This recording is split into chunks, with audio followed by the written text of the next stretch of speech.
Bismillahirrahmanirrahim. Assalamualaikum warahmatullahi wabarakatuh. Alhamdulillahi ala ihsani wa syukru lahu ala taufiqihi wa amtinani. Asyhadu an la ilaha illallah wahdahu la syarika lahu ta'ziman li sya'ni. Wa asyhadu anna Muhammadan abduhu wa rasuluhu ila ridwani. Allahumma salli alaihi wa ala alihi wa ashabihi wa ikhwani. Ibu-ibu dan bapak-bapak yang dirahmati Allah Subhanahu wa taala, kita masih membahas tentang doa-doa yang disunahkan untuk dibaca antara tasyahud dengan salam, yaitu sebelum salam. Dan seorang hendaknya berusaha fokus untuk berdoa di penghujung ibadahnya, ya. Seperti saya pernah katakan, seakan-akan apa yang kita lakukan dari awal salat muqaddimah untuk kita bisa meminta di penghujung salat. Bahkan di tasyahud akhir kita buka dengan memuji Allah, bersalawat kepada Nabi, baru kemudian kita minta kepada Allah Subhanahu wa taala. Telah datang beberapa doa yang Rasulullah SAW ajarkan, ya. Yaitu doa menjelang salam atau qubail salam, menjelang salam. Pada pertemuan lalu telah kita bahas dua doa dan insyaallah pada kesempatan ini kita bahas doa-doa berikutnya. Di antaranya dari Ali bin Abi Thalib radhiyallahu taala anhu. Dari Ali bin Abi Thalib radhiyallahu anhu, dia membawakan hadis tentang salat Nabi sallallahu alaihi wasallam dan di akhirnya beliau berkata, "Tsumma yakunu fi akhiri ma yaqulu baina tasyahhud wa taslim." Kemudian Rasulullah berdoa di antara terakhir yang beliau ucapkan dalam doanya antara tasyahud dan taslim dan salam. Ya, di antara doa-doa yang terakhir Rasulullah ucapkan antara tasyahud dan salam, yaitu maksudnya doa sebelum salam. Itu doa ini, Allahumma ghfirli ma qaddamtu wa ma akhartu wa ma asrartu wa ma a'lantu wa ma asraftu wa ma anta a'lamu bihi minni antal muqaddim wa antal muakhir la ilaha illa ant. Saya ulangi doanya, Allahumma ghfirli, ya Allah ampunilah aku, ma qaddamtu, dosaku yang telah lalu, wa ma akhartu, dosaku yang akan datang, wa ma asrartu, dosaku yang aku lakukan dengan sembunyi-sembunyi, wa ma a'lantu, doaku yang aku lakukan dengan aku tampakkan di hadapan orang lain, wa ma asraftu, dosa yang aku berlebihan terhadap diriku, wa ma anta a'lamu bihi minni, dan dosa yang kau lebih tahu tentang dosa tersebut daripada aku, antal muqaddim wa antal muakhir, engkaulah yang mengedepankan, engkaulah yang mengakhirkan, la ilaha illa anta, tidak ada sembahan yang berhak disembah kecuali engkau. Dan ini juga doa mengandung tentang permohonan ampunan, ya. Dan sering saya sampaikan bahwasanya kalau kita perhatikan doa-doa Nabi kebanyakannya minta apa? Ampunan. Karena yang bikin masalah dalam kehidupan kita adalah dosa. Masalah di dunia, masalah di alam barzah, terlebih lagi masalah di akhirat. Siapa yang diampuni maka dia yang selamat. Kata Nabi sallallahu alaihi wasallam, innama yastarihu man ghufira lahu. Yang istirahat di alam barzah adalah yang diampuni oleh Allah Subhanahu wa taala. Makanya kalau kita lihat tentang keutamaan-keutamaan ibadah, rata-rata adalah ampunan, seperti haji. Haji apa? Ampunan. Man hajja wa lam yarfuth wa lam yafsuq raja min dhunubi ka yaumin waladtu ummuhu. Siapa yang berhaji dengan haji mabrur, yaitu tidak berbuat kemaksiatan, tidak berbuat rafath, ikhlas kepada Allah Subhanahu wa taala, akan bersih dari dosa-dosanya seperti dilahirkan dari perut ibunya. Seperti puasa, rukun Islam puasa. Man shoma ramadhana imanan wa ihtisaban ghufira lahu ma taqaddama min dzambi. Siapa yang puasa Ramadan dengan penuh keimanan dan penuh pengharapan, diampuni dosa-dosa yang telah lalu. Umrah juga, al umratu ilal umrati kafaratun lima bainahuma. Umrah satu, umrah berikutnya penghapus dosa-dosa di antara keduanya. Dan demikian, ya, bahwasanya pentingnya ampunan Allah Subhanahu wa taala sampai dari doa-doa yang kita sampaikan, ya, banyak sekali doa-doa minta ampunan. Seperti dalam doa ini, di antara doa Nabi, Allahumma ghfirli, ya Allah ampunilah aku, yaitu dosa-dosaku untukku, ampunilah dosa-dosaku, ma qaddamtu, yang telah lalu, yang akan datang, yang aku sembunyikan, wa ma asrartu wa ma a'lantu, yang aku tampakkan, Wa ma asraftu, yang aku berlebihan dalam diriku. Wa ma anta a'lamu bihi minni, yang engkau lebih tahu daripada aku. Antal muqaddim wa antal muakhir, la ilaha illa anta. Engkau yang mengedepankan, engkau yang mengakhirkan, dan tidak ada sembahan kecuali engkau. Kita jelaskan makna hadis ini, tentunya sering kita sampaikan, Allahumma ighfirli, ikfirli maksudnya memohon maghfirah. Dan sudah sering kita sampaikan maghfirah yaitu permohonan dua. Yang pertama menutupi aib kita, yang kedua melindungi kita dari dampak maksiat yang kita lakukan. Karena maksiat pasti berdampak. Apapun yang kita lakukan pasti ada dampaknya. Dosa yang kita lakukan pasti ada dampaknya. Minimal mengotori hati. Minimal semakin membuat kita tidak khusyuk. Minimal membuat kita semakin malas untuk beramal soleh. Itu dampak maksiat. Apapun yang kita anggap sepele, misalnya memandang yang haram, yang haram ini pasti punya pengaruh. Enggak mungkin tidak, kata Ibnu Qayyim rahimahullah ta'ala, maksiat pasti punya pengaruh. Dan ketika kita bermaksiat, kita telah melakukan aib, ya, telah melakukan aib.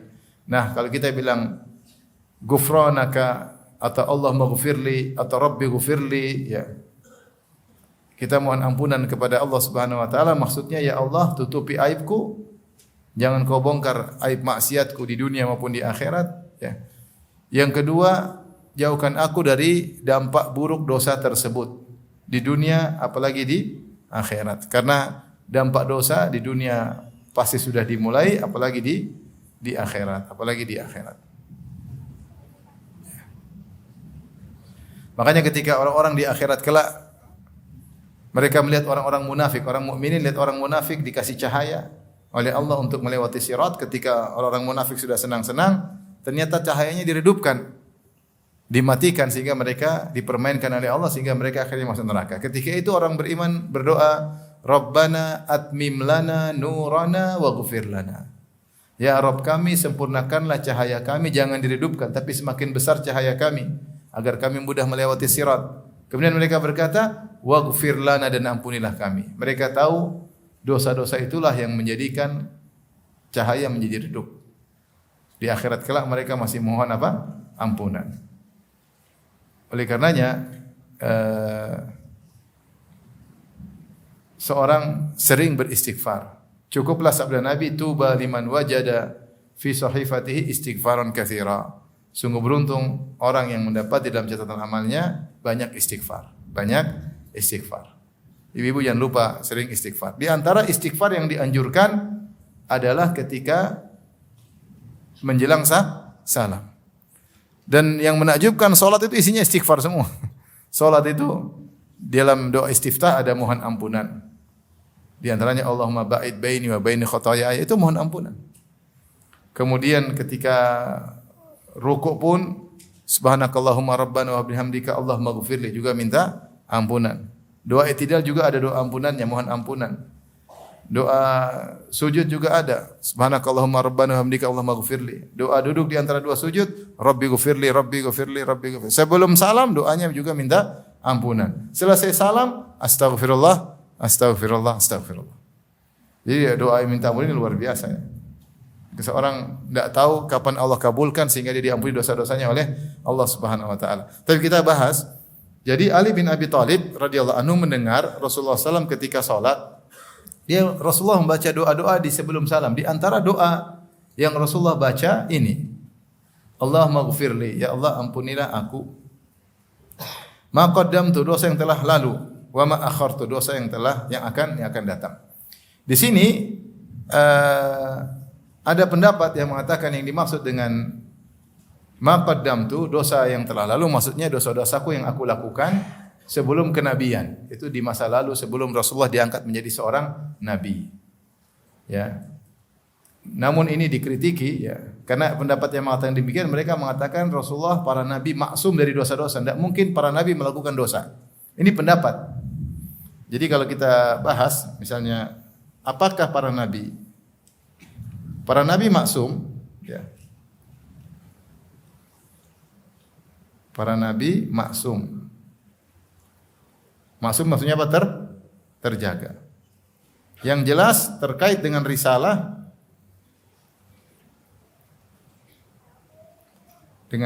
yaitu syariat, para nabi maksum, terjaga dari kesalahan. Nabi enggak mungkin menyampaikan ayat yang salah, enggak mungkin, ya. Karena dia ditugaskan untuk menyampaikan syariat. Seluruh nabi maksum, terjaga dari kesalahan terkait dengan apa? Penyampaian apa? Penyampaian risalah. Penyampaian risalah atau syariat ini enggak mungkin salah. Adapun terkait dosa, maka ada beberapa pendapat ada khilaf. Ya. Ada yang mengatakan pendapat pertama tidak berdosa sama sekali. Tidak mungkin berdosa. Dosa besar maupun kecil, Ini pendapat sebagian ulama. Sebenarnya mengatakan maksudnya yang dimaksud dengan maksum itu tidak berdosa, tidak mungkin dosa besar. Kemudian juga tidak mungkin dosa kecil yang menjatuhkan harga diri, yang memalukan, enggak mungkin. Tetapi mungkin melakukan dosa kecil namun segera bertobat. Tapi mungkin dosa kecil namun segera bertobat. Dan ini yang lebih tepat pendapat ini, Allah alam bisawab, ini pendapat yang lebih benar. Karena Allah menyebutkan dalam surat Al-Fatah, "Inna fatahna laka fathan mubina liyaghfira lakallahu ma taqaddama min dzambika wa ma ta'akhkhar." Kami memberikan kepada engkau ya Muhammad kemenangan yang nyata. Buat apa? Liyaghfira lakallah, agar Allah mengampuni dosamu yang telah lalu dan yang akan datang. Jadi apakah Nabi SAW, para Nabi mungkin berdosa? Mungkin dan telah terjadi. Tapi dosa mereka bukan dosa besar. Yang kedua, dosa mereka tidak continue, namun mereka segera bertobat. Dan dosa kecil tersebut yang mereka lakukan bukan dosa yang menjatuhkan muru'ah. Menjatuhkan muru'ah seperti mungkin melihat yang tidak atau yang menjatuhkan, menimbulkan rasa malu, tidak. Oleh karena kita dapati para nabi berdosa. Contoh Nabi Adam, kata Allah, wa asa Adamu rabbahu fagawa. Nabi Adam bermaksiat kepada Rabbnya dan dia menyimpang. Kenapa? Dia memakan buah dari pohon yang dilarang untuk didekati. Berdosa atau tidak? Berdosa. Makanya dia bertobat. Rabbana dzalamna anfusana. Ya Rabb kami telah mendolimi diri kami. Tapi begitu dia berdosa, langsung bertobat. Maka di antara hukuman yang Allah berikan kepada Nabi Adam, meskipun Nabi Adam telah diampuni dosanya, Allah turunkan ke atas muka bumi. Nabi Nuh alaihissalam juga ditegur oleh Allah Subhanahu wa taala. Fala tas'alni ma laisa laka bi'ilm, ketika dia berdoa agar anaknya yang meninggal kafir ya masih bisa diselamatkan ya. Maka dia mengatakan, ya Allah, innahu min ahli, inna bani min ahli, sungguhnya anakku dari keluargaku. Ya, maka dia minta, maka Allah tegur, ya Nuh innahu laisa min ahlika, sungguhnya anakmu bukan dari keluargamu. Innahu amalun ghairu salih, sungguhnya dia kafir. Fala tas'alni ma laisa laka bihi ilm, jangan kau minta kepadaku perkara yang kau tidak punya ilmu tentangnya. Inni a'idzuka an takuna minal jahilin, aku nasihati engkau ya Nuh agar kau tidak termasuk orang jahil, tidak berdosa. Qala rabbi ghfirli. Ya apa kemudian Nabi qala inni a'udzubika an as'alaka ma laysa li bil, qala inni a'udzubika an as'alaka ma laysa li bihi ilm wa illa taghfirli wa tarhamni aku minal khasirin. Nabi Nuh berkata, ya Allah, aku berlindung kepada engkau meminta sesuatu yang aku tidak punya ilmu tentangnya. Kalau kau tidak ampuni aku dan tidak rahmati aku termasuk orang yang merugi. Nabi Nuh minta ampun kepada Allah karena salah berdoa. Dosa atau tidak? Dosa, minta ampun. Nabi Musa juga salah ya. Fawakazahu Musa faqadha alaihi. Nabi Musa pukul orang langsung mati. Kemudian dia berkata, Rabbi ghfirli. Ya Allah, ampunilah aku. Allah berkata, faghfaralah, Allah ampuni dia. Nabi Musa berdosa enggak? Berdosa dan dia minta ampun, kata Allah, faghfaralah dalam surat Al-Qasas, maka Allah ampuni dia. Makanya ketika hari kiamat kelak, Nabi Adam tidak berani beri syafaat. Dia mengatakan, saya telah melakukan dosa. Nabi Musa juga ketika didatangi oleh orang minta syafaat, kata Nabi Musa, ini qataltu nafsan lam umar bi qatliha. Saya pernah bunuh orang yang belum diperintahkan, yang tidak diperintahkan untuk bunuhnya. Nabi Musa merasa bersalah ya. Maka Nabi Daud juga dalam kisahnya, Nabi Sulaiman juga minta ampun, Rabbi ghfirli Wa hab li mulkan la yanbaghi li ahadin ba'di. Ya Allah, ampunilah aku. Berikanlah aku anugerah kerajaan yang tidak pantas bagi seorang pun setelahku. Intinya Nabi Muhammad sallallahu alaihi wasallam juga melakukan kesalahan ya. Kata Allah, "Afallahu anka lima adzinta lahum." Allah maafkan engkau ya. Kenapa kau izinkan orang-orang munafik untuk tidak ikut jihad? Allah tegur Nabi sallallahu alaihi wasallam. Allah tegur Nabi ketika Nabi mengharamkan madu untuk menyenangkan istrinya. Kata Allah, "Ya ayuhan nabi, lima tuharrimu ma ahallallahu laka tabtaghi mardata azwajik." Wahai Nabi, kenapa engkau mengharamkan apa yang Allah halalkan bagimu, yaitu madu, dalam rangka untuk menyenangkan istrimu? Allah tegur Nabi sallallahu alaihi wasallam. Ya. Kemudian juga misalnya Allah menegur Nabi ketika Nabi berpaling dari Ibnu Ummi Maktum, abasa wa tawalla. Dia bermuka masam dan dia berpaling. Intinya secara kaidah yang benar, para nabi mungkin melakukan dosa, tetapi jika mereka melakukan dosa, mereka segera bertaubat. Dan dosa tersebut dosa kecil, bukan dosa besar. Dan dosa tersebut tidak terkait dengan hal yang memalukan. Seperti contoh-contoh yang tadi kita sebutkan. Ya. Kemudian mereka segera bertaubat. Kemudian kenapa mereka ditakdirkan berdosa? Ya agar mereka ada banyak hikmah, di antaranya agar mereka tahu bahwasanya mereka adalah hamba yang mungkin salah. Di antaranya untuk semakin meninggikan level mereka. Oleh karenanya Ibnu Qayyim membahas jika seorang berdosa kemudian dia bertobat, apakah derajatnya jatuh? Jawaban Ibnu Qayyim, kalau ada orang tadinya istiqamah, kemudian dia berdosa, kemudian dia bertobat, maka tiga kemungkinan. Kemungkinan pertama, dia setelah bertobat sama saja. Ya. Dia tadi bertakwa, kemudian dia bersalah, ketika dia bertobat, dia kembali seperti sedia kala. Kemungkinan kedua, dia istiqamah, dia berdosa, dia bertobat, dia levelnya turun. Karena dampak maksiat yang luar biasa yang mungkin masih terngiang-ngiang di hatinya sehingga hatinya tidak seperti dulu lagi. Ini kemungkinan kedua. Kemungkinan ketiga, dia lebih afdal. Dia lebih afdal karena ketika dia berdosa kemudian dia benar-benar kembali kepada Allah, maka dia melakukan ibadah yang sangat agung, itu ibadah taubat yang sangat dicintai oleh Allah. Allah berfirman, "Innallaha yuhibbut tawwabin." Allah mencintai orang yang bertobat, dan betapa banyak orang yang dahulunya mungkin tidak istiqamah, kemudian dia bertobat, kemudian menjadi orang yang sangat hebat. Makanya Adam alaihissalam ketika berdosa diampuni oleh Allah, semakin diangkat levelnya Allah Subhanahu wa taala. Kata Allah, "Wa asa Adamu rabbahu faghawa thumma jatabahu rabbuhu fataba alaihi hada." Adam bermaksiat dan dia menyimpang, kemudian dia bertobat, thumma jatabahu rabbuhu, kemudian Allah pilih dia. Allah angkat levelnya. Jadi bisa jadi seorang bertobat kemudian levelnya semakin apa? Semakin naik.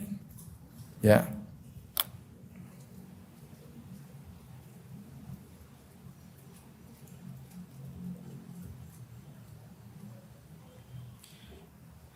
Seperti ibu-ibu lihat misalnya dalam surat Sad, kisah Nabi Daud alaihissalam. Nabi Daud salah, dia memberi hukuman. Ada dua orang datang kepada Nabi Daud, kemudian mengeluh tentang mereka kerjasama, ternyata ketidakberesan. Akhirnya Nabi Daud memberi hukum dan dia salah dalam memberi hukum. Kata sebagian ulama, Nabi Daud alaihissalam melihat zahirnya tidak sempat melihat batin perkara, mungkin tidak sempat bertanya kepada pihak berikutnya. Akhirnya Nabi Daud melakukan kesalahan. Maka kemudian Nabi Daud berkata, kata Allah Subhanahu wa taala, "Fastaghfara rabbahu." Kata Allah, "Wa dhanna Dawudu annama fatannahu." Dan Nabi Daud pun tahu ternyata kami sedang mengujinya dan dia salah dalam berhukum. Fastaghfara rabbahu, maka dia pun minta ampun kepada Allah. Wa kharra raqi'an wa anab. Maka dia pun minta ampun dan dia bersungkur sujud dan bertobat. Jadi dia bersalah, bertobat. Kata Allah, "Faghfarna lahu dzalik." Kami pun ampuni dosanya. "Wa inna lahu indana la zulfa wa husna ma'ab." Dan sungguh bagi dia itu di sisi kami ada kedudukan yang dekat dan kesudahan yang indah. Ternyata Nabi Daud setelah bertobat, Allah malah kasih bonus kedudukan yang tinggi dan dekat. Kenapa? Setelah dia salah, dia bertobat, semakin tinggi kedudukannya. Jadi saya ulangi, orang kalau terjerumus dalam dosa kemudian dia bertobat, berapa kemungkinan ibu-ibu? 3 kemungkinan. Kalau dia bertobat, kemungkinan pertama dia kembali seperti sedia kala. Kemungkinan kedua dia semakin jatuh. Level imannya turun. Kemungkinan ketiga, level imannya semakin apa? Semakin naik. Dan itulah yang dialami oleh para nabi. Kalau Allah mentakdirkan mereka berdosa dengan dosa kecil, tidak lain agar derajat mereka semakin apa? Semakin tinggi. Karena ketika mereka berdosa, mereka langsung bertobat, menghindarkan diri di hadapan Allah seperti Nabi Daud. Fastaghfara rabbahu fakharra raqi'an wa anab. Segera istighfar, segera sujud dan bertobat, maka faghfarna lahu dzalik. Kami pun ampuni dia, wa inna lahu indana la zulfa wa husna ma'ab. Dan dia memiliki kedudukan yang dekat dengan kami dan kesudahan yang baik. Nabi Adam tadi kita sebutkan. Nabi Adam bertobat, kata Allah, "Tsumma jatabahu rabbuhu." Kemudian dia dipilih oleh Allah Subhanahu wa taala. Fataba alaihi wahadah, dan Allah terima tobatnya dan Allah beri petunjuk kepada dia. Jadi semakin tinggi levelnya. Jadi maksud saya, pendapat yang benar ketika Nabi berdoa, Rabbi ghufirli, benar-benar dia minta ampun dari kesalahannya. Faham? Faham? Dan ini zahir dari firman Allah, liyaghfira lakallahu ma taqaddama min dzambika wa ma ta'akhkhar. Wahai ya Nabi, inna fatahna laka fathan mubina, kami memberikan engkau kemenangan yang nyata. Buat apa? Liyaghfira lakallahu ma taqaddama min dzambika wa ma ta'akhkhar, agar Allah mengampuni dosamu yang telah lalu maupun yang akan datang. Tapi kita kembali kepada doa. Ya, jadi doa Rasulullah berdoa di akhir salat, Allah maghfirli, ampunilah aku. Yang benar para nabi tidak maksum dari dosa kecil yang memalukan. Ya, tidak maksum dari kecil dari dosa kecil. Ya. Tapi bedanya para nabi akan segera langsung bertobat dan semakin mengangkat derajat mereka. Taib ma qaddamtu, yang telah lalu. Kemudian wa ma akhartu, dan dosa yang akan datang. Dosa yang akan datang.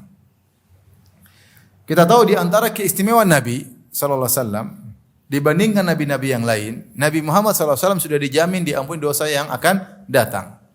Makanya ketika hari kiamat kelak orang-orang minta syafaat, Nabi Adam menolak karena melakukan kesalahan. Nabi Nuh juga melakukan kesalahan, menolak. Nabi Ibrahim juga mengatakan, saya pernah berdusta 3 kali. Nabi Ibrahim juga menolak. Nabi Musa kemudian menolak juga, saya pernah bunuh orang yang tidak diperintahkan untuk dibunuh. Nabi Isa menolak, dia tidak menyebutkan uzurnya, tapi dia mengatakan, idhabu ila Muhammadin. Pergilah kalian wahai manusia kepada Muhammad, yaitu hamba Allah, qad ghufira lahu ma taqaddama wa ma ta'akhkhar, yang telah diampuni dosa yang terlalu maupun yang akan datang. Seakan-akan Nabi Isa mengatakan inilah Rasulullah yang spesial dibandingkan nabi-nabi yang lain, karena dia sudah dijamin ampuni dosa yang telah lalu maupun yang akan datang. Ya. Jadi semua, kalaupun Nabi bersalah, dan Nabi tentu jauh dari kesalahan, tapi Allah sudah kasih jaminan kalau dia bersalah pun di masa depan sudah diampuni. Nah, kenapa Nabi berdoa wa ma akhartu? Ada yang mengatakan ini antara sebab. Ya, tentunya Allah mentakdirkan, ada sebabnya. Ketika Allah mentakdirkan Nabi SAW adalah Nabi yang paling mulia, ada sebab-sebabnya. Itu Nabi SAW melakukan amalan yang hebat. Kalau Allah mentakdirkan Nabi dosa-dosanya yang masa depan akan diampuni, diantaranya dengan Nabi berdoa wa ma akhartu. Kemudian berikutnya wa ma asrartu, yang aku sembunyikan, wa ma a'lantu, yang aku tampakkan, wa ma asraftu, yang aku berlebihan, wa ma anta a'lamu bihi minni, dan apa yang engkau lebih tahu daripada aku. Nah, ini doa kita tentu lebih butuh dengan doa ini, ya. Karena kita tahu diri kita, semua jenis dosa ini sudah kita lakukan. Dan mungkin sedang kita lakukan, ya. Dan mungkin pasti akan kita lakukan. Jadi Allah maghfirli ma qaddamtu. Coba dihafal Ibu. Allah maghfirli ma qaddamtu, yaitu yang punya aku dosa yang telah aku lakukan. Wa ma akhartu, dosa yang akan aku lakukan. Ya, kalau di antara makna, ya Allah jauhkanlah aku dosa dari dosa yang akan aku lakukan, maksudnya jauhilah aku sebab-sebab dosa. Mungkin ke depan mau dosa apa Allah jauhkan, mau dosa apa Allah jauhkan. Dan itu di antara makna juga Allah maba'id baini wa baini khotoyaya. Allah maba'id baini wa baina khotoyaya. Ya Allah jauhkanlah aku dan dari dosa-dosaku. Kata Syekh Sa'di rahimahullah, yaitu agar kita dijauhkan dari dosa-dosa, di antaranya dijauhkan dari sebab-sebab menuju dosa tersebut. Agar kita tidak digiring tertuju pada dosa tersebut. Karena dosa ini tidak langsung kadang-kadang, tapi digiring sedikit demi sedikit, pelan-pelan tahu-tahu terjerumus. Kalau Allah tidak jaga, kita akan terjerumus. Maka kita mengatakan wa ma akhartu di antara maknanya Allah jauhkanlah aku dari sebab-sebab yang membuat aku berdosa kembali. Wa ma asrartu dari dosa yang aku lakukan diam-diam. Enggak ada orang di rumah, anak-anak lagi pergi, istri lagi pergi, suami lagi pergi, sendirian di rumah. Kemudian akhirnya berkelana dalam dunia maya. Mulai lihat ini, mulai lihat itu, mulai nostalgia maksiat, nyanyi-nyanyi sendiri. Nonton-nonton film lama, lihat pacar lama, gimana kabarnya, sudah mati atau belum, masih beristri atau sudah perjaka, macam-macam setan buat kita pelan-pelan, astagfirullah. Dosa-dosa yang disembunyikan. Wa ma'lantu, kesalahan yang kita lakukan dilihat orang, dilihat suami, dilihat istri, dilihat anak-anak, ketahuan. Ya. Wa ma asraftu, terkadang berlebihan terhadap diri sendiri, ya. Berlebihan, israf berlebihan. Kenapa ini berlebihan? Ya. Terhadap diri sendiri, ya. Dan israf bentuknya banyak. Ya. Dosa israf bisa perkara duniawi berlebihan, ya. Berlebihan terkait barang mewah berlebihan, ya. Jalan-jalan juga terlalu berlebihan, banyak yang berlebihan, ya. Ketawa berlebihan, ya. Habiskan makan-makan berlebihan, ya. Banyak hal, ya. Kumpul-kumpul berlebihan, ya. Ngomelin suami berlebihan, enggak ada takarannya berlebihan. Banyak hal kita ini berlebihan.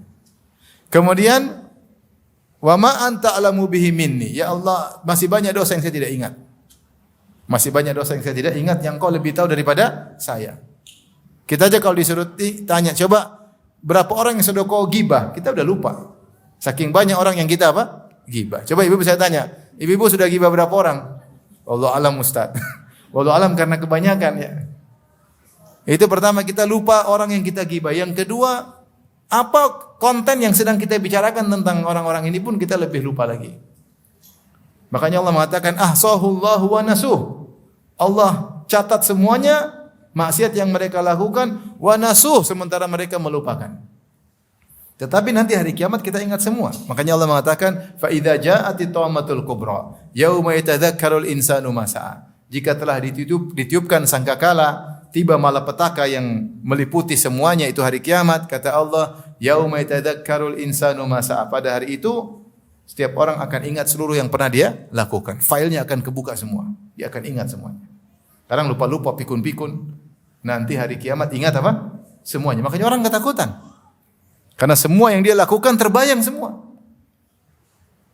Terbayang semua. Yang semuanya dia lupakan. Kita sekarang lupakan masjid. Makanya kita ketika minta ampun kita bilang, wa ma anta alamu bihi minni. Dan dosa-dosa yang kau lebih tahu daripada saya. Antal muqaddim wa antal muakhir. Engkau yang memajukan, memundurkan. Ini diantara namanya al-asma al-muzdawijah. Nama-nama Allah yang disebutkan bergandengan. Seperti al-khafid, ar-rafi'. Yang merendahkan dan meninggikan. Ini digandengkan. Sehingga menunjukkan kesempurnaan. Seperti al-qabidhul basit. Yang menggenggam dan membentangkan. Yang menyempitkan dan membentangkan. Ini nama Allah yang sempurna. Di antaranya al-muqaddim wal muakhir. Yang memajukan dan memundurkan. Itu Allah yang menentukan segalanya. Yang buat orang ini maju, yang buat orang ini mundur, yang orang tidak bisa maju, tidak bisa mundur. Itu semua Allah Subhanahu wa taala. Kemudian di akhirnya la ilaha illa anta. Tidak ada yang berhak disembah kecuali Engkau, ya Allah. Faedah, ya, disebut dengan nama-nama Allah yang berpasangan, Ar-Rafi, Al-Khafid, Al-Mu'iz, Al-Muzil, ya, yang menjayakan, yang menghinakan, Al-Basit, Al-Qabid, yang membentangkan, yang menyempitkan, Ar-Rafi, Al-Khafid, yang mengangkat, yang merendahkan. Ini namanya Al-Asma Al-Muzdawijah, yaitu nama yang bergandengan. Disebutkan dua-duanya sehingga menunjukkan kesempurnaan. Allah bukan Ar-Rafi' saja, bukan yang mengangkat saja, tapi dia Al-Khafid, dia juga yang menjatuhkan. Allah bukan Al-Muqaddim yang memajukan saja, tapi dia juga Al-Muakhir yang memundurkan. Dengan demikian maka sempurna segalanya di bawah kekuasaan Allah Subhanahu wa taala. Faedah, Ibnu Qayyim menyebutkan, kalau seorang bertobat lebih baik dirinci semua dosa-dosanya. Sehingga dengan demikian dia semakin merendahkan dirinya di hadapan Allah. Sebenarnya kalau kita berdoa, ya Allah ampuni dosaku seluruhnya, sebenarnya cukup atau tidak? Cukup secara lafal. Tapi perincian lebih baik. Karena kita namanya doa dituntut agar kita merendahkan diri. Dan di antara hal yang bisa membuat kita menghinakan diri, kita sebut dosa kita secara detail. Ya Allah saya pernah begini, ya Allah saya pernah begini, ya Allah saya pernah begini, ya Allah, ya Allah, ya Allah, ya Allah. Sehingga ketika detail kita semakin menghinakan diri kita, dan kalau kita sudah semakin menghinakan diri kita, semakin mudah diampuni oleh Allah. Apalagi kita ingat dosa kita sampai menangis. Ya. Maka seorang tidak apa ketika dia bertobat, dia menyebutkan dosa-dosanya. Ya, saya telah begini, ya Allah, saya telah begini. Ya. Saya khawatir begini, saya khawatir begini. Sebutin. Karena di antara hal yang sangat dituntut dalam berdoa adalah menghinakan diri. Beda kalau meminta jangan terlalu detail ya. Kalau minta aja yang indah, yang global ya. Sampai ada yang berdoa, ya Allah masukkanlah aku ke surga. Kalau saya masuk pintu kanan, sebelah kanan ada istana warna gini, enggak perlu. Minta saja, ya Allah masukkan aku surga dan kenikmatan dalam surga. Nanti kau minta detail-detail, ternyata yang Allah siapkan lebih hebat daripada yang kau minta. Kau tidak tahu ya. Minta ya. Demikian juga ketika kita menyebutkan kekurangan kita, juga dianjurkan untuk kita mendetailkan supaya kita semakin menghinakan diri kita. Seperti perkataan Nabi Zakaria, "Idna da rabbahu nidaan khafiyya qala rabbi inni wahanal azmu minni washta'ala ar-ra'su shayba wa lam akum bi du'aika rabbi shaqiyya wa inni khiftul mawaliya min wara'i wa kanat imra'ati aqira fahab li min ladunka waliya." Dia sebutkan, "Ya Allah, aku sudah sangat tua. Terus rambutku sudah putih semuanya. Tulangku sudah lemah. Istriku mandul. Sudah tua lagi mandul. Kemudian murid-muridku butuh penerus." Jadi menyebutkan kebutuhan-kebutuhan dia. Ini bagus ketika seorang berdoa. Ya Allah, hambamu yang begini, hambamu yang tidak bisa buat apa-apa, hambamu yang dihinakan oleh si fulan, hambamu yang begini, yang sudah berusaha tidak mampu, ya Allah. Menghinakan diri kita sambil menangis, sambil berharap mudah-mudahan dikabulkan oleh Allah Subhanahu wa taala. Itu sunnah. Berdoa dengan detail, mendetailkan kondisi kita, mendetailkan dosa-dosa kita agar kita semakin hina di hadapan Allah Subhanahu wa taala. Makanya di sini Rasulullah mendetailkan, Allahumma ighfir li ma qaddamtu wa ma akhartu wa ma jenis-jenis dosa. Dosa yang telah lalu, dosa yang akan datang, dosa yang disembunyikan, dosa yang ditampakkan, dosa yang berlebihan. Kemudian baru ditutup, wa ma anta alamu bihi minni. Apa yang dosa yang kau lebih tahu daripada aku. Seorang bacanya dengan serius menjelang salam. La ilaha illa anta. Tidak ada yang berhak disembah kecuali Engkau. Baik. Kita lanjut. Doa berikutnya. Sudah hafal Ibu? Coba dihafal Ibu. Allahumma ghfirli. Terus. Ghfirli ma qaddamtu wa ma akhartu wa ma asrartu wa ma a'lantu wa ma anta a'lamu bihi minni antal muqaddim wa antal muakhir la ilaha illa ant. Berusaha dihafalin ya. Insyaallah salat dibaca lama-lama terbiasa dan akhirnya ingat. Baik, doa berikutnya, doa yang keempat. Ini sudah Ibu? Sudah ya? Baik, kita masuk doa yang keempat. Doa yang keempat, doa yang Nabi wasiatkan kepada Mu'adz bin Jabal radhiyallahu taala anhu ya. Mu'adz berkata, "Anna Rasulullah sallallahu alaihi wasallam akhadha bi yadihi yauman." Suatu hari Rasulullah sallallahu memegang tangannya. Penuh perhatian. Mu'adz masih kecil, masih gulam, masih remaja. Maka dipegang oleh Nabi sallallahu alaihi wasallam tangannya. Tsumma qala, kemudian Rasulullah sallallahu berkata, "Ya Mu'adz, wallahi inni la uhibbuk." Wahai Mu'adz, demi Allah aku mencintaimu, kata Nabi. Bayangkan Nabi berkata kepada anak remaja, aku mencintaimu. Itu aku sayang sama kamu, aku cinta padamu.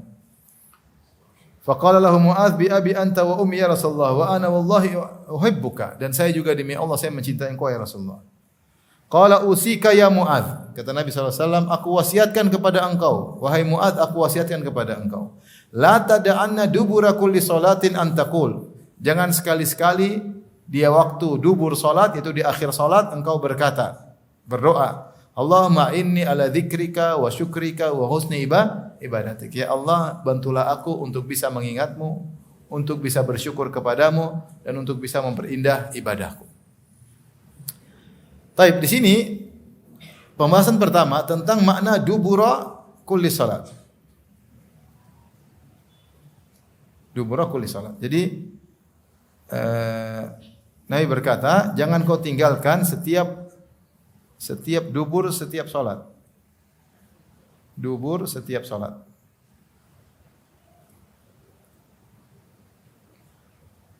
Jadi adapun kalimat dubur di sini ada dua pendapat. Ada dubur itu artinya sebenarnya apa? Belakang. Belakang setiap apa? Salat. Makanya dikatakan dubur hewan, dubur manusia itu karena dia letaknya di belakang. Di belakang adbar, ya. Adbar maksudnya belakang. Wala tadabaru, jangan saling membelakangi. Kata dabar itu maksudnya apa? Di belakang. Tapi maka di sini ada khilaf. Apa maknanya belakang? Ada yang mengatakan maksudnya di akhir salat tapi masih dalam salat.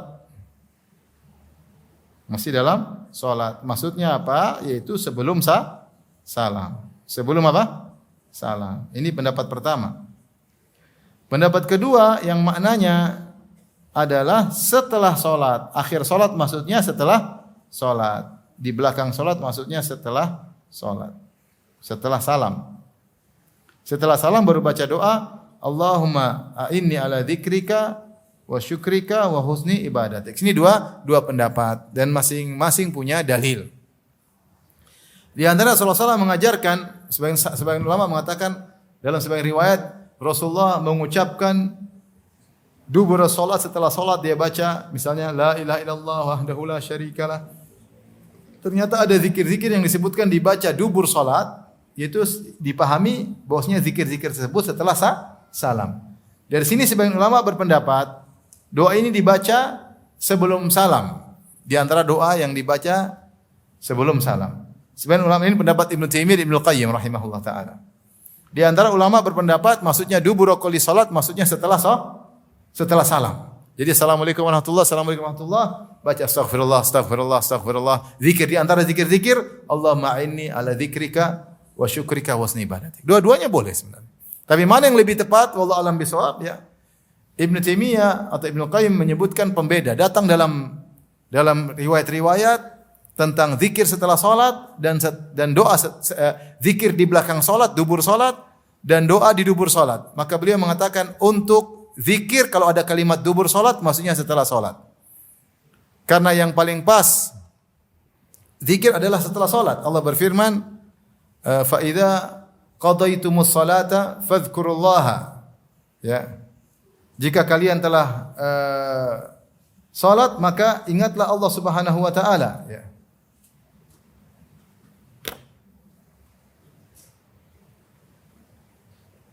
Fa idza qadaitumus salata fadhkurullaha qiyaman wa qu'udan wa ala junubikum. Itu dalam surat An-Nisa 103, ya. Pendapat yang diperinci, ya ini pendapat yang kuat, wallahu alam, ya. Dua-duanya boleh, tapi pendapat yang kuat jika zikir dubur salat maksudnya setelah apa? Salam. Setelah salam. Dalilnya Quran surat An-Nisa 103. Allah berfirman, jika kalian telah menyelesaikan salat, fadhkurullah, maka zikirlah kepada Allah. Baik berdiri maupun duduk maupun di atas lambung. Adapun jika doa dubur salat maksudnya adalah sebelum salam.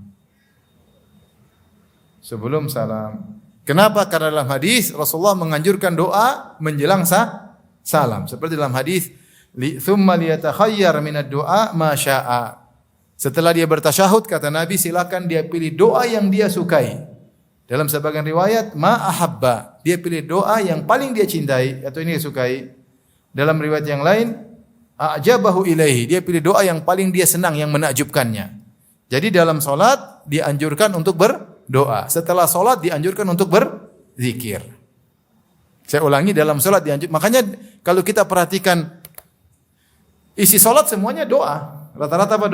Doa. Zikir dan apa? Doa. Tapi kebanyakannya adalah doa. Maka dari sini Ibnu Taimiyah memperinci atau Ibnu Qayyim memperinci, kalau ada datang dalam lafal berdoa dubura salat, berdoa di belakang salat, maksudnya dalam salat sebelum salam, setelah tasyahud. Tapi kalau dibilang zikir ini, zikir itu, dubura salat, maksudnya zikir tersebut setelah salat. Setelah salat. Wallahu alam bisawab. Jadi doa ini sebagaimana dikatakan tadi ada dua pendapat, ada yang mengatakan dibaca sebelum salam, ada yang mengatakan setelah salam. Tapi kita jelaskan maknanya secara sederhana. Allahumma inni ala dzikrika, ya Allah bantulah aku untuk berzikir kepadamu. Dan ini sangat kita butuhkan terutama sekarang ibu-ibu. Kita sangat sering tidak berzikir kepada Allah Subhanahu wa taala. Banyak waktu kita terbuang. Banyak kita terbuang.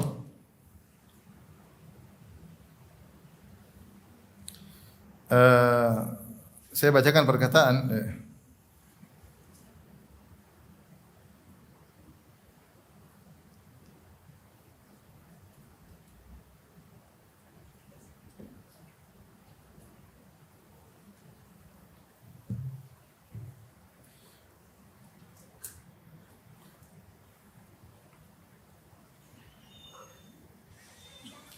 saya perkataan Ibnu Rajab Al-Hambali.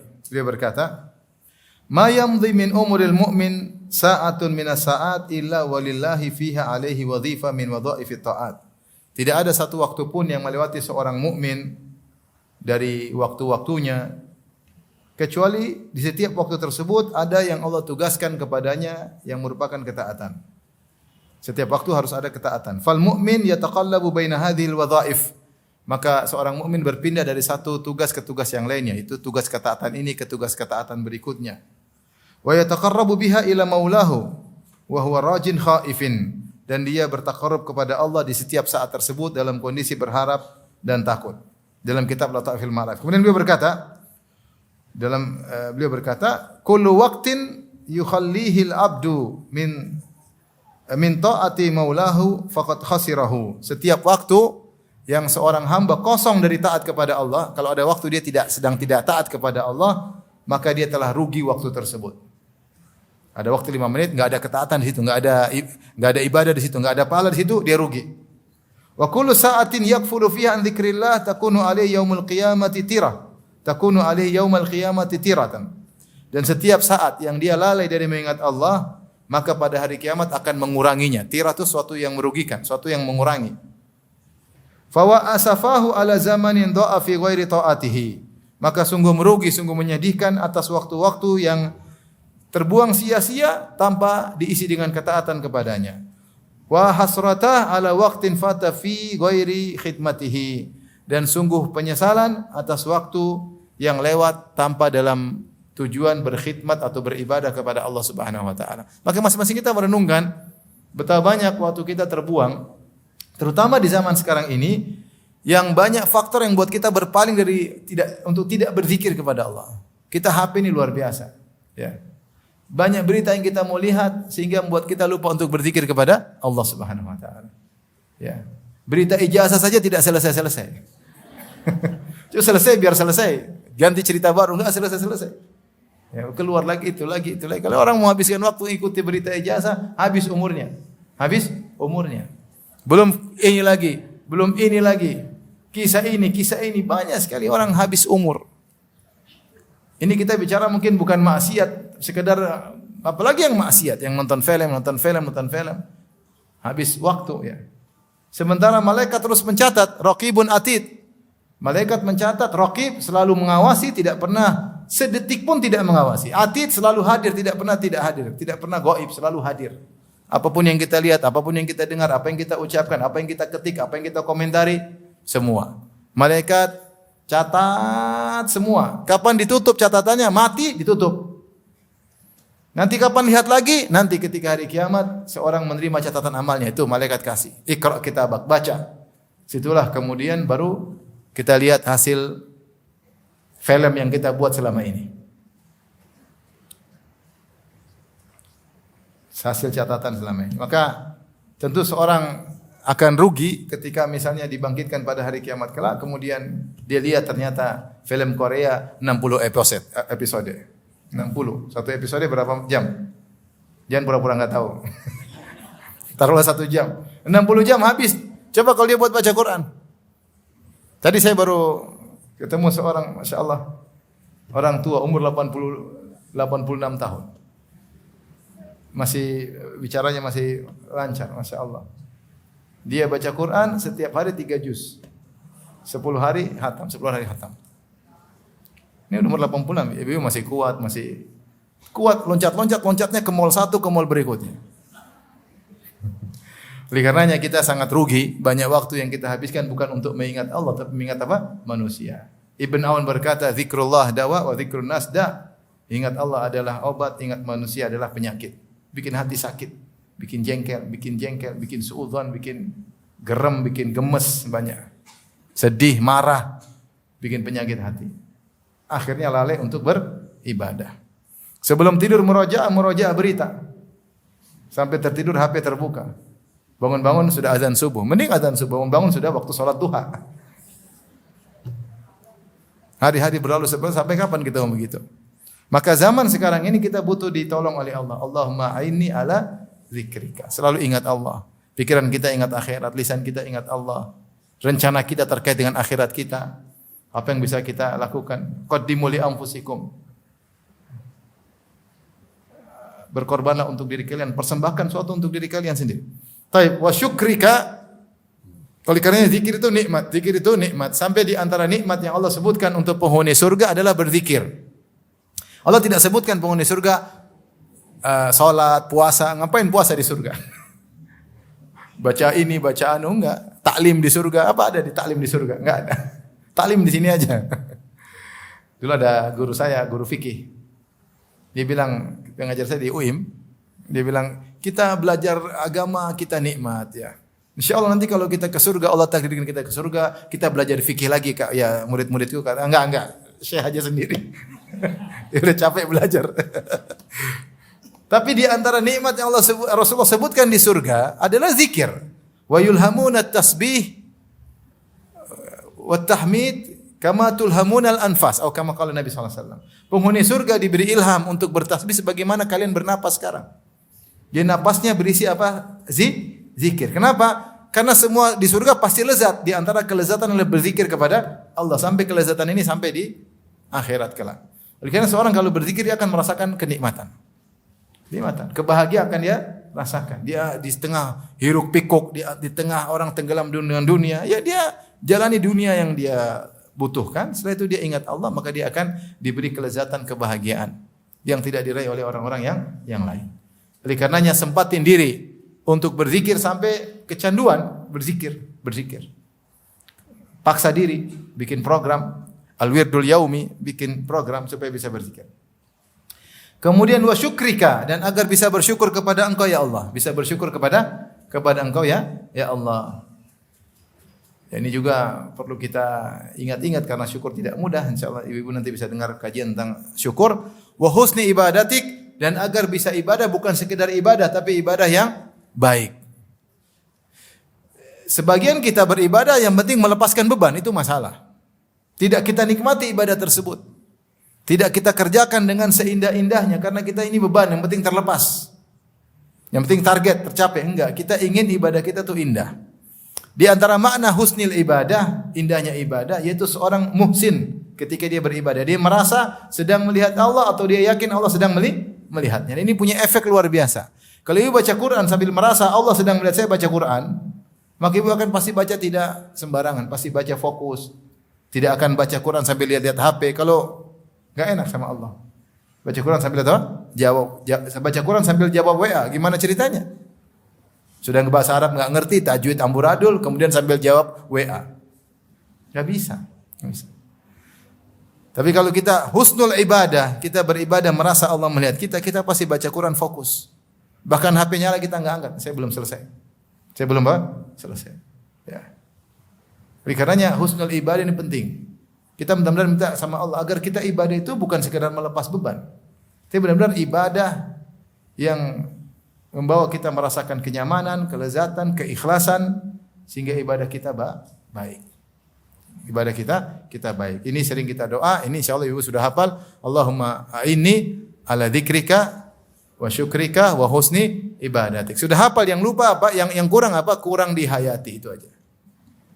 Sebenarnya doa hebat, doa yang kita ajarin semua hebat-hebat. Masalahnya kita kurang menghayati. Kita hayati, dan ini kita baca di penghujung sebelum salam. Atau kalau kita lupa, kita bisa baca setelah apa?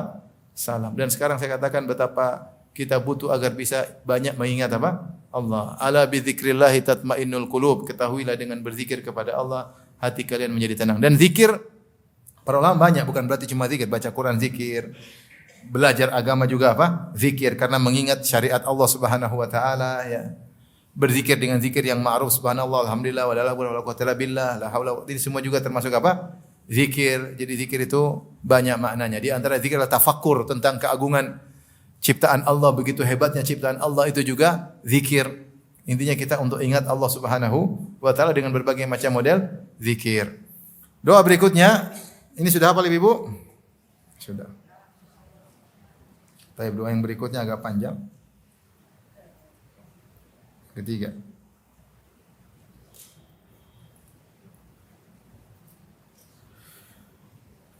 Allahumma inni a'udzubika minal bukhl. Ya. Kita syarah sebagian aja ya. Allahumma inni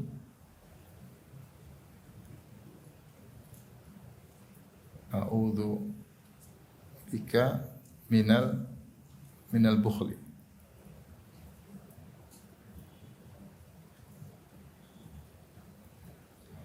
Kemudian a'udzubika minal jubni.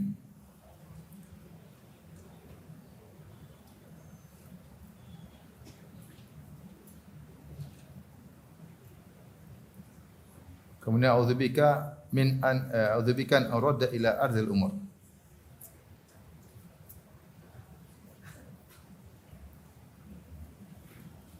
An urada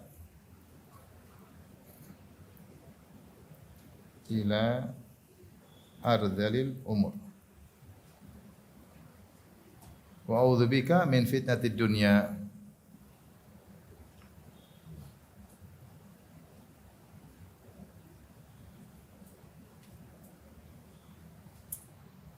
Wa a'udzubika min adzabil qabr.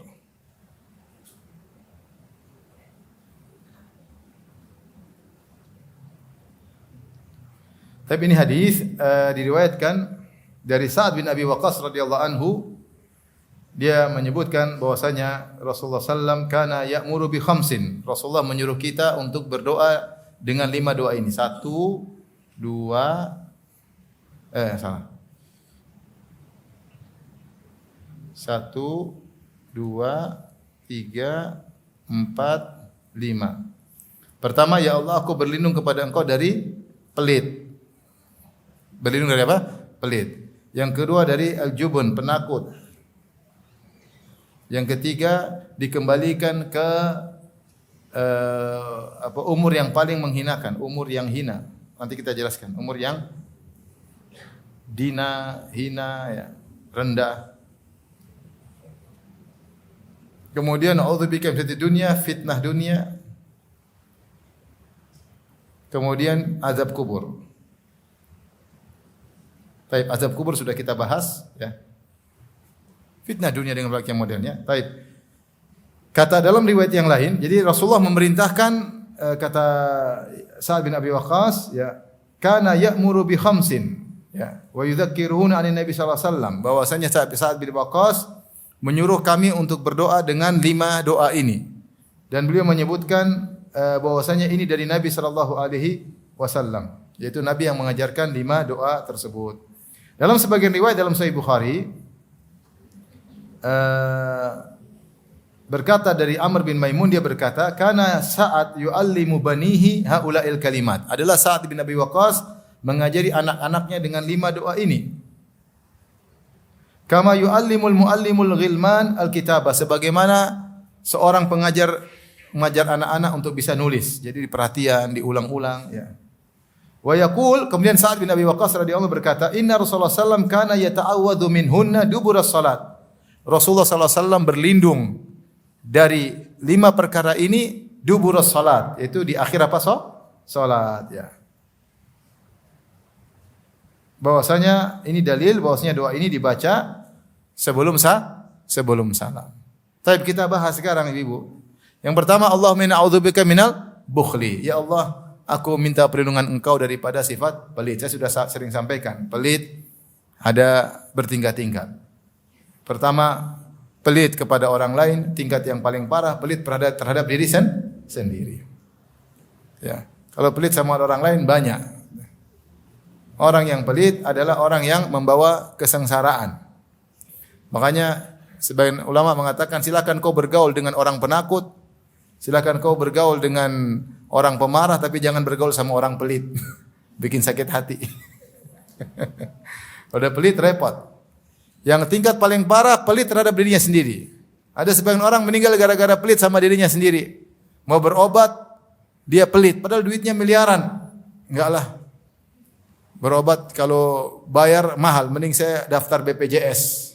Nunggu. Hanya nunggu antrian, sebelum sampai antrian sudah mati duluan.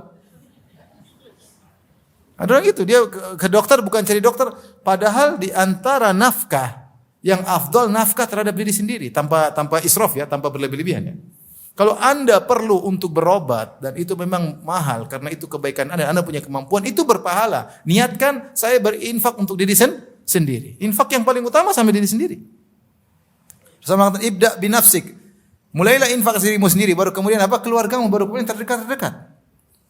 Ya. Bahkan dalam masalah fikih, kalau antum, saya sering bilang, kalau antum punya satu nasi kucing cuma satu porsi, terus ada ayah, ada ibu, kamu yang makan dulu secara aturan, karena dirimu lebih diutamakan daripada yang lain. Ini syarat Rasulullah, ibda binafsi, kau duluan, ya.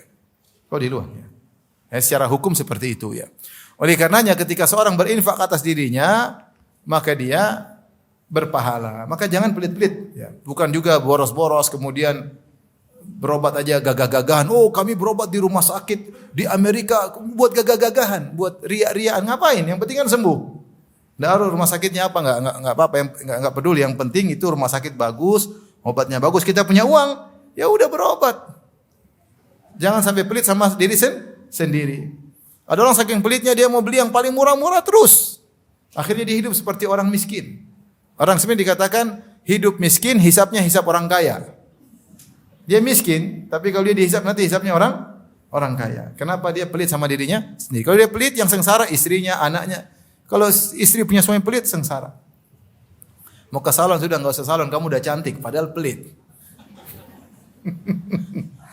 Abi saya gemuk, enggak apa-apa. Abi ridho kamu gemuk, kamu top gemuk, gemoy bagus. Padahal dia pelit. Kalau mau ikut latihan bayar apa?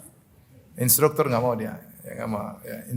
Intinya dia tidak mau keluar duit. Dan orang seperti ini ada penyakit. Maka bilang a'udzubika minal bukhl. Aku berlindung kepada Engkau ya Allah dari penyakit apa? Pelit. Jangan pelit-pelit. Tidak boros, tidak juga apa? Pelit. Taib wa'udzubika minal jubun. Aku berlindung dari sikap penakut. Seorang jangan penakut. Kalau ada perlu yang di situ diperlukan keberanian, maka hendaknya dia maju berani. Tapi juga jangan berlebihan. Ada perkara yang tidak perlu keberanian tanpa perhitungan dia nekat. Itu namanya ngawur. Saya berani kok. Berani apa? Jalan di atas tali di lantai 30 antara apa itu goblok. Kalau jatuh gimana? Saya berani jalan di tali kabel listrik. Bukan masalah berani, bukan berani gitu yang dibutuhkan. Itu goblok namanya. Jangan. Jadi orang main-main mobil, ketabrakan, apa berani-berani konyol ya. Ternyata tahawur, goblok ya, ngawur. Ya. Berani ada perlunya berani, ya ada perlunya perhitungan. Kalau berani pada tempatnya bagus, ada saatnya kita berani menyampaikan. Kadang orang penakut akhirnya tidak berani menyampaikan kebenaran. Ya. Jadi berani untuk menyampaikan, berani untuk menasihati dengan cara yang terbaik. Kemudian wa'udzubika an uradda ila ardhil umur. Ini yang penting. Di antara doa, a'udzubika an uradda ila ardhil umur, ya Allah aku berlindung kepada Engkau jangan sampai dikembalikan kepada umur yang terburuk, umur yang terburuk.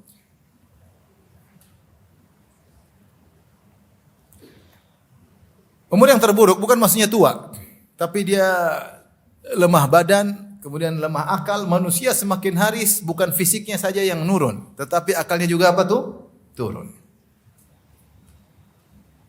Kalau badannya turun, akalnya masih bagus, masih mending. Yang parah kalau akalnya turun. Ya. fisiknya masih bagus atau fisiknya buruk, itu lebih parah lagi. Tergabung turunnya akal dan turunnya fisik.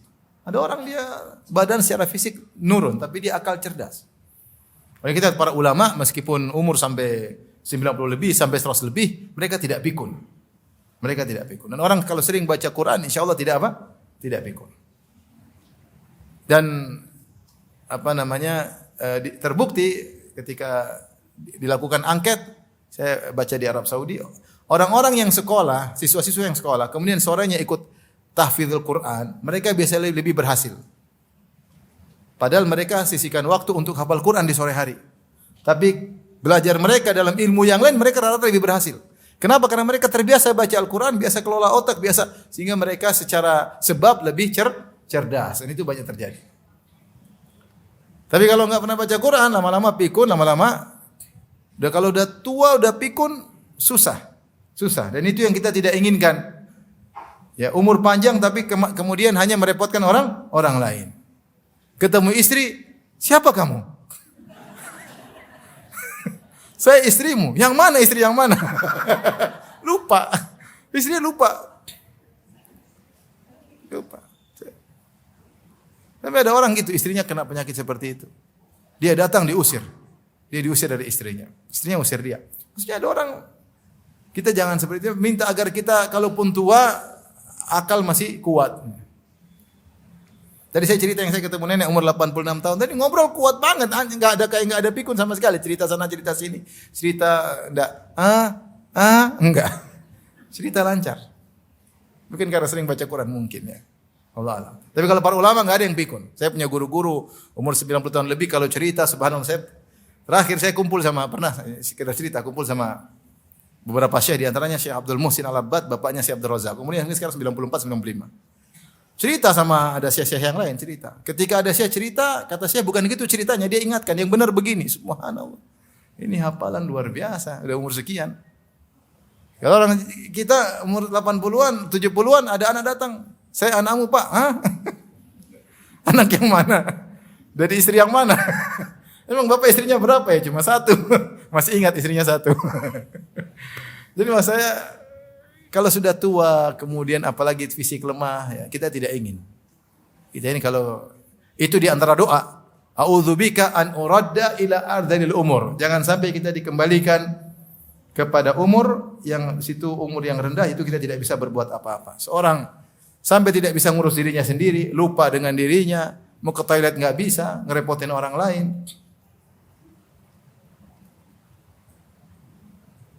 Tapi kalau tua tapi masih bisa beribadah, itu yang diinginkan. Rasulullah mengatakan, ya khairun nas, sebaik-baik orang man tala umruhu wa hasuna amaluh, yang panjang umurnya dan amalnya baik. Itu yang kita inginkan. Kita ingin seperti itu. Tapi kalau tua panjang umur tapi enggak bisa apa-apa, ibadah udah enggak bisa, repot buat apa? Yang ngerepotin orang lain.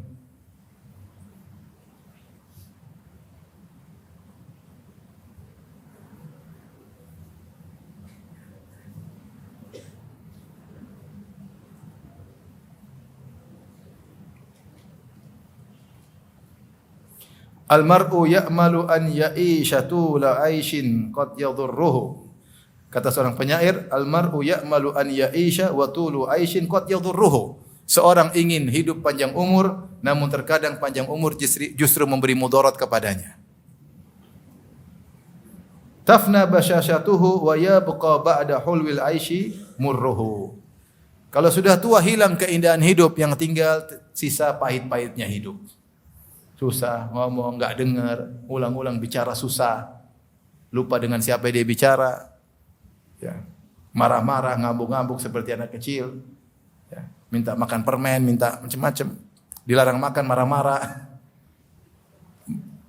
begitulah. Jangan sampai kita, makanya kita berdoa, a'udzubika an uradda ila ardhil umur. Hafalkan doa tersebut. Jadi kalau kita meninggal tidak sampai seperti itu. Kalau kita hidup Allah jaga. Sehingga meskipun tua masih bisa beribadah, masih bisa ikut ngaji, masih bisa baca Quran, masih bisa sholat malam. Itu yang diinginkan. Kemudian a'udzubika min fitnatid dunya, dan aku berlindung daripada fitnah dunia dengan berbagai macam fitnahnya. Fitnah ketenaran, fitnah popularitas, fitnah wanita, kalau wanita fitnah lelaki, fitnah harta, fitnah sudah banyak di depan mata kita lihat orang berjatuhan, orang berguguran. Bukan cuma orang-orang awam, bahkan orang-orang berilmu bisa gugur. Karena fitnah dunia banyak. Ada yang jatuh gara-gara fitnah perempuan. Ada yang jatuh kalau perempuan gara-gara fitnah laki-laki. Ada yang jatuh gara-gara fitnah dunia. Ada yang gugur gara-gara fitnah popularitas. Ngeri ya. Maka fitnah dunia sangat luar biasa. Seorang berlindung kepada Allah agar tidak terjatuh dalam fitnah dunia. Yang terakhir, a'udzubika min adzabil qabr, dan aku berlindung kepada Engkau dari azab kubur sebagaimana pernah kita jelaskan. Tapi demikian saja kajian kita. Subhanakallah bihamdik asyhadu an la ilaha illa anta astaghfiruka wa atubu ilaik. Assalamualaikum warahmatullahi wabarakatuh.